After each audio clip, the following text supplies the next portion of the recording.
సంచలనం కలిగించిన phone tapping కేసులో ఉన్న ప్రభాకర్ రావు, శ్రవణ్ రావులను కేంద్ర హోంశాఖ సహాయ మంత్రి బండి సంజయ్ దాచిపెడుతున్నారని కేంద్రానికి లేఖ రాస్తే బండి సంజయ్ ఎందుకు పట్టించుకోవట్లేదని సీఎం రేవంత్ రెడ్డి నిలదీస్తున్నారు. ఇక మరోవైపు కేసీఆర్, కేటీఆర్ ఎందుకు అరెస్ట్ చేయట్లేదని విమర్శలు చేయటం ఏమైనా అర్థం ఉందని రేవంత్ రెడ్డి గట్టిగానే అంటున్నారు. ఇక అమెరికాలో దాక్కున్న వారిని తీసుకొస్తే 24 గంటల్లోనే అరెస్ట్ చేసి జైలుకు పంపిస్తా అని సీఎం రేవంత్ రెడ్డి అన్న మాటలు కాంగ్రెస్ పార్టీ నుండి ఎమ్మెల్సీ అభ్యర్థిగా పోటీ చేస్తున్న నరేందర్ రెడ్డి తరఫున ప్రచార సభల్లో ఆయన మాట్లాడిన విషయం. అయితే భారత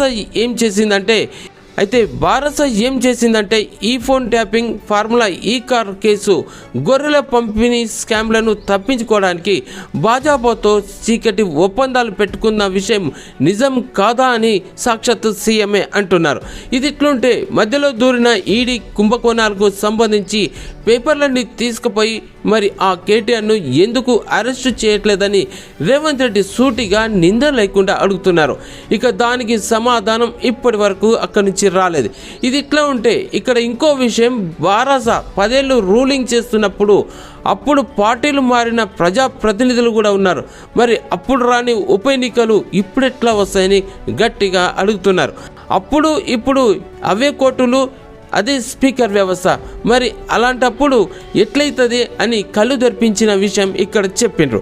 ఈ సంగతి ఇట్లుంటే పట్టభద్రుల ఎన్నికల్లో కేటీఆర్, కవిత, హరీష్ రావు బీఆర్ఎస్ నుండి ఎవరు పోటీ చేయట్లే. మరి ఎవరికి ఓటేస్తారో ఇక్కడనే అర్థమవుతుంది.